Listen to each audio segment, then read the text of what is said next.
Your children are not your children. They are the sons and daughters of life's longing for itself. They come through you, but not from you. And though they are with you, yet they belong not to you. You may give them your love, but not your thoughts, for they have their own thoughts. You may house their bodies, but not their souls, for their souls dwell in the house of tomorrow, which you cannot visit, not even in your dreams. You may strive to be like them, but seek not to make them like you. These are words of Khalil Gibran, a teacher, a poet, a mystique, someone I look up to in times of conflict, in times of confusion. And today, I invite his energy in this conversation, in this experience, in this episode, because this is one episode that I have been reflecting on for a long time. I never thought I would ever talk about this topic. Although I receive inquiries, questions on this particular subject every other week, I never felt qualified to answer this for simply because as a man, we don't give birth, we cannot. Then who am I to even talk about conscious pregnancy? I don't have children. And who am I to tell others how to have children? What's the conscious and unconscious narrative about it? But the number of questions reached to a point that I felt the need to finally create an episode covering the entire Tantra perspective about it. My hope is this episode inspires the woman, inspires all those who are willing to do the work, to invite a soul with intention, alertness, love, awareness. This episode is dedicated to the unborn potential, the unborn creativity. I am Chandresh Bhardwaj, and this is Leela Gurukul.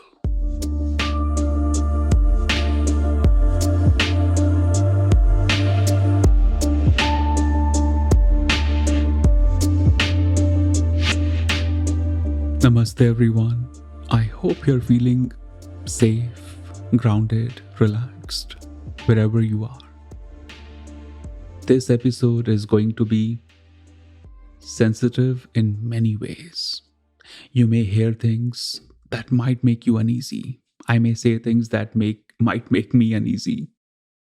But you and I together will sail through this conversation, this discussion. And my true hope is that you feel inspired to look at the process, the journey of conceiving consciously, the journey of inviting a new soul with so much more love and awareness. Before we dive deeper into this deep, intense discussion, I want to take a moment to also express my gratitude for the Leela podcast, for how far we have come. I know when we start the episode, you all want to jump straight into the topic. And sometimes I make you pause to announce that I have a new program coming up and I'm inviting you to apply. I'm inviting you to join. The reason I do that because Leela program, Leela podcast has always been sponsor free. It will always be sponsor free as long as you continue to support us.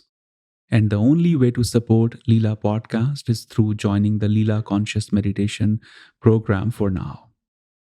We are working on creating many more programs in the future, but we are a small team, we are a small group, and we are making a very humble, initiative to bring Tantra out in the world.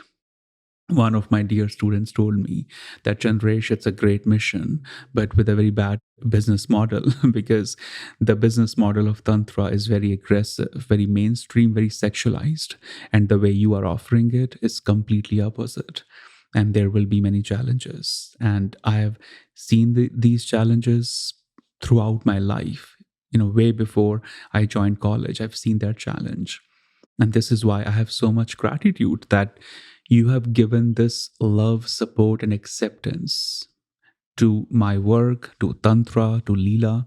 And it just gives me encouragement to keep going.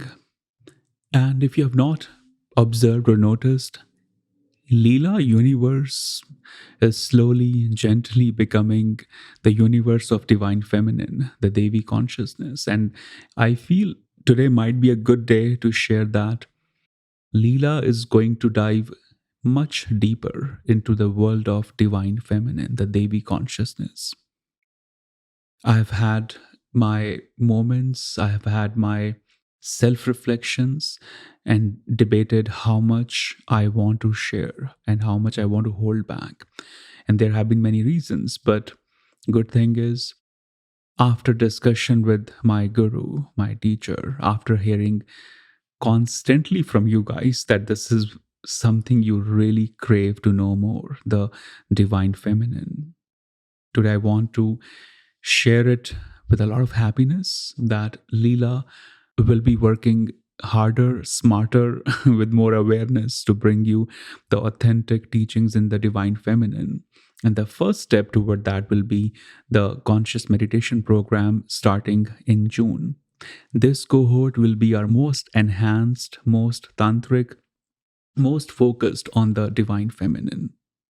And if you are even mildly interested in joining, do explore it on the leelagurukul.com. Be curious, receive the information, and apply, because I assure you, if you are longing to experience your highest version of the divine feminine, then we have got a lot of powerful, sacred stuff for you in Leela. And now, let's get into the topic: conscious pregnancy, conscious conceiving. When you conceive a child, a life force with attention, intention, alertness, affection, awareness, that's what I call conscious conceiving. And when it happens accidentally, impulsively, through a certain social pressure, mental pressure, through things that are not aware, through reasons that are not filled with love, that's what I would call impulsive pregnancy. The time for conscious pregnancy is coming back. And when I say coming back, there have been consistent times in the Eastern traditions when pregnancy was all about consciousness. It was all about nurturing a life force, even way before a child comes to its existence. And many of you may think your role as parents begin after the child is born. But let me assure you, it begins way before a child is even conceived. And we are going to go into step by step of this conscious pregnancy work through Tantra. So you may want to pause the podcast, get your notebook and pen, and just reflect into all of this magical, fascinating stuff. As always, when you hear these lessons, methods, some of them may feel overwhelming. And that's okay. You don't have to master everything tonight or next month or next year. So take it easy. Keep it simple. First question here is, why is it even essential or important to conceive a child consciously? Why can't it happen just randomly? It can happen randomly. It has been happening randomly, unconsciously.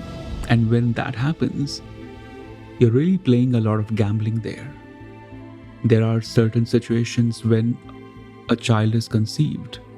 Maybe the timing works out to be amazingly great. Maybe it's one of those upsurge of energy in the collective conscious, and the soul you conceive turns out to be really powerful, really interesting, really creative. But unfortunately, those timings are extremely rare, because not only your timing of conceiving has to be during that higher upsurge of energy, but also the choice of that higher vibration soul has to match with your conceiving time. Let's go to a different space for a moment. How do a soul enters into the womb? How does that happen? So I want to divide this whole concept into 3 layers. There are souls that are extremely high frequency, maybe the soul of Buddha, right? That's a high vibe soul.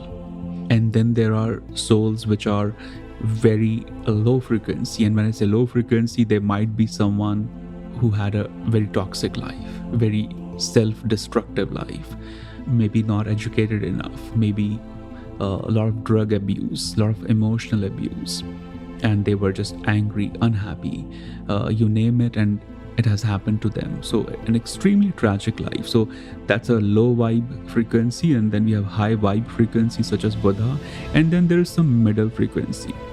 The middle ones are those which are kind of spiritual and kind of material. It's a middle lane. They are a mix of everything and everyone. These are the kind of people you meet every day. Maybe these are the kind of people who are listening to the podcast. They constitute the most common, frequently seen part of the population. Now, when a body dies, according to Tantric Hindu perspective, they are out there as a vibration, as a consciousness. And when 2 people are trying to conceive a child or just having sexual intercourse, those vibrations, those consciousness energies out there, they are looking for home. So if someone died with a lot of anger, grudge, self-abuse, some very toxic traits, automatically they will be attracted to a family, to a couple who are on that vibration as well. Why it would happen? Because that soul wants to come back to finish that unfinished business. It could be anything. And that's why we see a lot of repetition of the same behavior, same pattern in a family. Because you are contributing to it, they are attracted to it, and that's pretty much what happens again and again.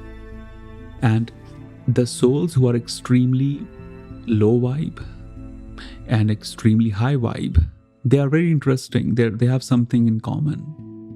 They know whether they want to come back or not. So a Buddha can actually make a conscious choice whether to come back or not.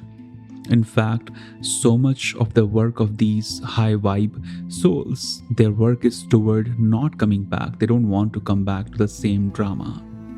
And the souls who are on low vibe, they are kind of very clear that they do want to come back, because they actually do not have much choice there. They do not have control over that consciousness. So their path is pretty open, that the moment someone is trying to conceive or even having sex, so it's very much possible you could attract that, depending upon what's your vibe in that moment, because we don't get what we want, we get what we are. And the other high vibe soul, they wouldn't choose to do that, right? Interesting thing happens with the middle part, the ones who are partially spiritual, partially material. They have done the spiritual work, but they have also been struggling during their human life.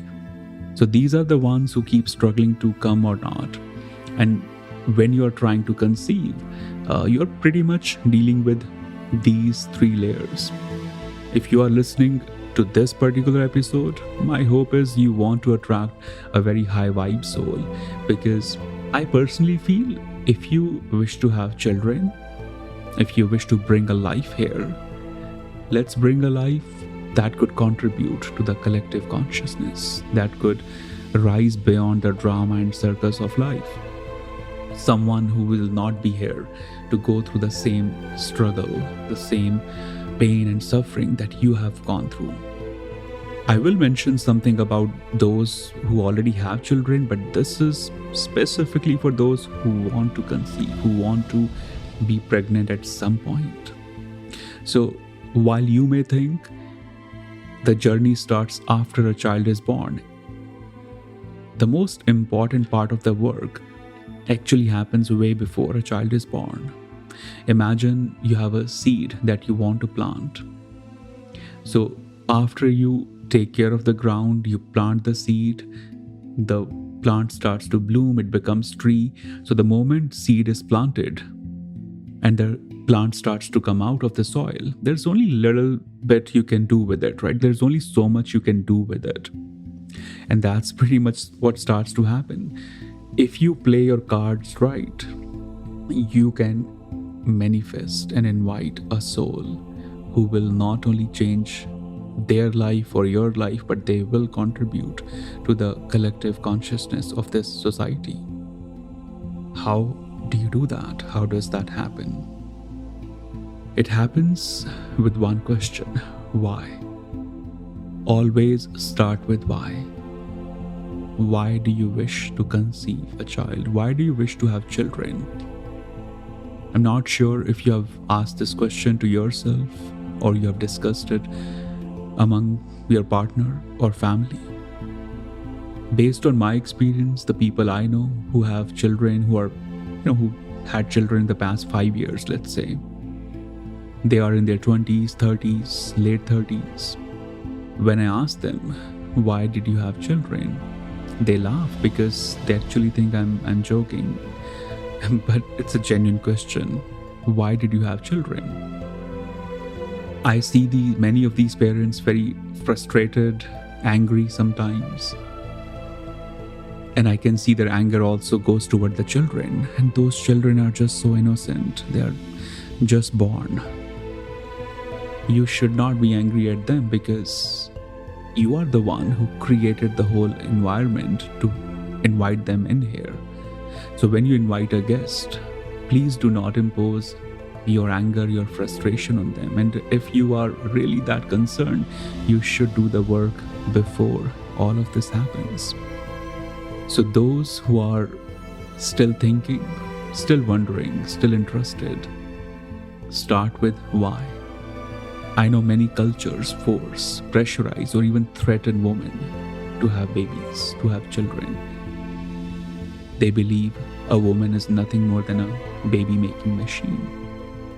And when a woman also starts to believe that this is her only purpose, you are set out for many disasters in society, in world, in the collective consciousness. You have to know why. You have to define your why. Why having a child is important to you. Why do you think you are ready now? Is having a child going to solve a problem that you're struggling with? Is there any social pressure? Think about these questions. Go deeper into these questions. Meditate on them. Because here's the thing. A mother's role is extremely significant in conceiving a child. Of course, we all know biologically she's the one who'll be nurturing the whole life energy. But spiritually, she's going to contribute to the entire healing, to the entire chakra system, to everything in that life force. And I might use life force, child, baby, I might interchange these terms, okay? A father's role is very interesting according to Tantra. Father's role is more of a role of a social institution. A father's role is very much in shaping up the child in society, but the foundation comes from the mother. And the way medical science is moving, slowly, gently, father's roles are being replaced by medicines, injections, and that's a different topic altogether. But let me tell you one thing, if the mother is dealing with traumas, pains, anger, then it is going to come toward the children too. It's the recycling of that energy. A mother is transferring all those files from her system to this newborn. her stress, her fear will move to that child. But having said that, don't worry that if you can't resolve a trauma in your life, then you should never have children. That's not how it works. When you have the willpower to do the work, that willpower in itself is a major step up. That willpower will also give the willpower to your child to actually do the work. When you move in with the right intention, things start to change. Because I feel you also underestimate your strength. You underestimate how powerful you are as a woman. So even when you start to do little bit of work every single day toward it, you start to change entire lineage, entire chain in your journey. Now there's a question about hormonal birth control. What's the tantric perspective on that? The tantric perspective has to be natural, right? Tantra will not tell you, or any spiritual science will not tell you to practice anything that's not natural. And now, I'm not telling you that you should not be having control on the birth. And I'll come to that, how to actually solve this problem. Because now we are dealing with a lot of stuff out there. So, you got to build a relationship with your intimacy first. You got to build a relationship with your sexual energy. Once that relationship develops, everything else starts to change. The hormonal birth control or other birth control pills, they have their space and time, but you have to find the most natural, most harmless way to exercise this option. If I simply quote Tantra will say you should be indulging in sexual intercourse only when you are ready to have children. At all other times, indulge in play. At all other times, indulge in intimacy. But you move into that part of the sexual intercourse only when you are ready to have children. Now, this could take the podcast into a completely different direction. So, for the sake of simplicity and solving one problem in this episode, let's stick to the topic of just the conscious conceiving. If your relationship with your intimacy is mindful, conscious, aware, you'll be creating revolutions with your partner. How does this work? First, a woman herself has to understand her sensuality. She has to understand her playfulness. Once that starts to build, then she could practice meditations with the partner. She could practice silence with her partner. The couple should be practicing mantras, meditations, playfulness techniques where they are simply playing. Because what most people call sex is actually just an act of masturbation. And that does not translate to conscious conceiving or even passion. That's not even lust. It's just a release of a certain sexual tension. But if you could rewire and rewrite your relationship with sexual energy and intimacy, you'll realize there is so much more sacredness. There's so much more intimacy between two people. Imagine your bedroom almost feeling like a temple. It's pure, it's sacred, it's so clean. The fragrance is so beautiful. And when you connect with someone in that space, lust fades away and passion walks in. Pure love walks in. When there's no rush to release any sexual tension, then you're simply exploring each other's breath. And if you continue to move into this intimate practice, there will be a time that you indulge in sexual intercourse. And the soul who will be attracted to this kind of love making has to be a special soul, has to be a very high vibrational soul. To go deeper into this, think of the high upsurge energy movements in the universe. Astrologically speaking, there are plenty of moments and times in a year when the energy is high. You have heard me speaking about Navratri, you've heard me speaking about certain tantric days where energy is very powerful. And when the energy is high, very, very powerful, very highly sacred, that's a beautiful time to indulge. But unfortunately, most people actually have sex when they are stressed out, because releasing stress feels good through sex. But if you shift that pattern, if you shift that perspective and you indulge in the sexual act when you're feeling spiritual, when you're feeling mindful, aware, you will start to interact with different dimensions. And then you'll notice you don't need to depend on any sort of unnatural hormonal control stuff.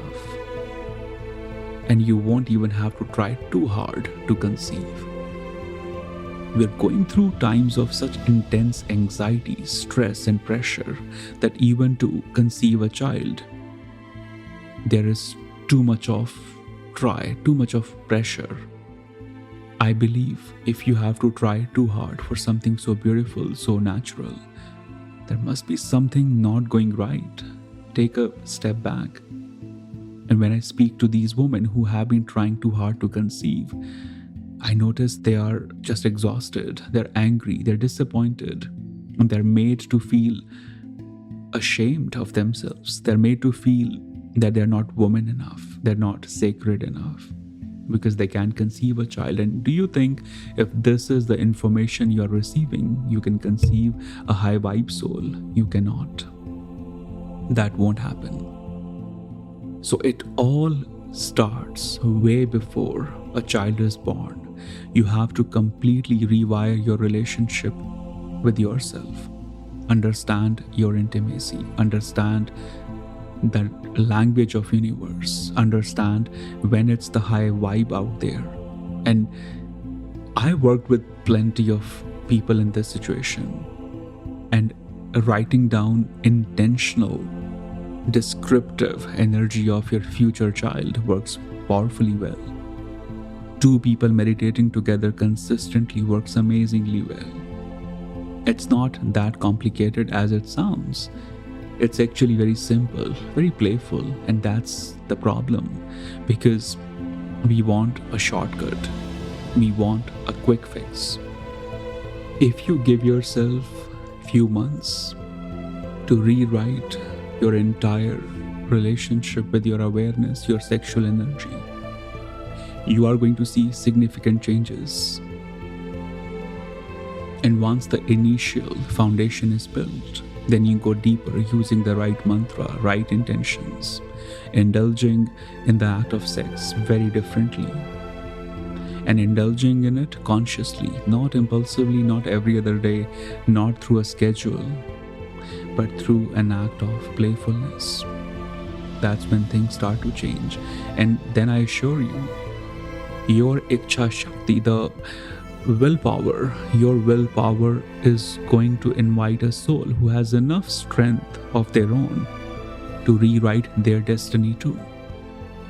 Even if you've had a consistent series of trauma, unhappy relationships, abusive relationships, but if you start to do this work and then you conceive a child, you're going to conceive a brave warrior who is not going to simply take on your trauma. They'll have enough karmic energy to rewrite their karmic contracts, because don't forget, you are building the foundation, okay? Foundation. You're not building their entire existence. If the foundation is strong enough, you can fully trust that the child you're inviting will have enough willpower, enough courage, enough clarity. Don't build the pressure to invite a superhuman who'll be born with 7 chakras all lit up in the hospital. You are inviting a human who is going to go through all the seasons. However, you're inviting this soul in the most aware and conscious way. So you are pretty much setting the stage for them, and then you take the step back.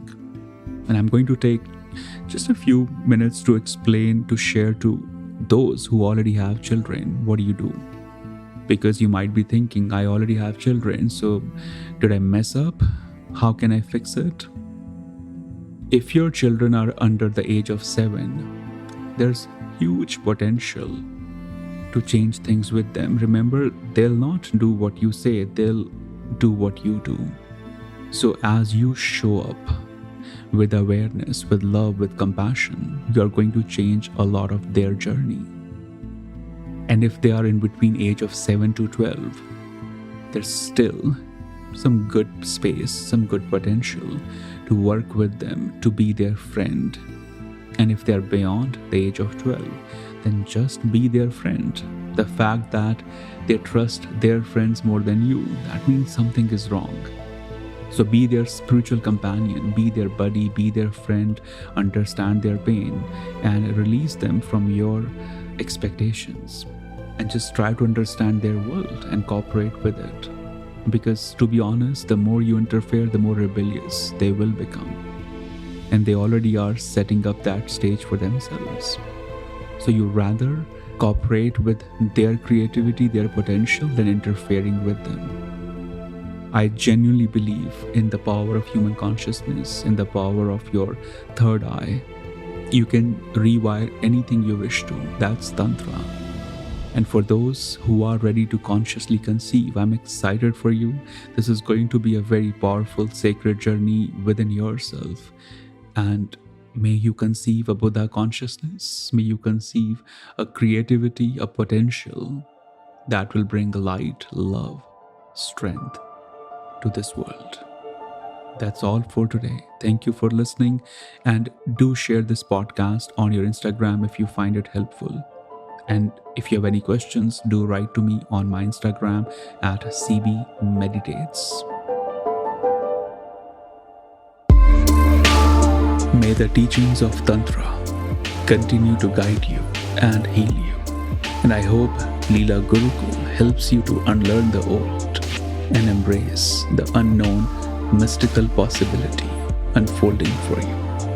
To support this podcast, share it among the seekers who are ready for the next step in their spiritual path.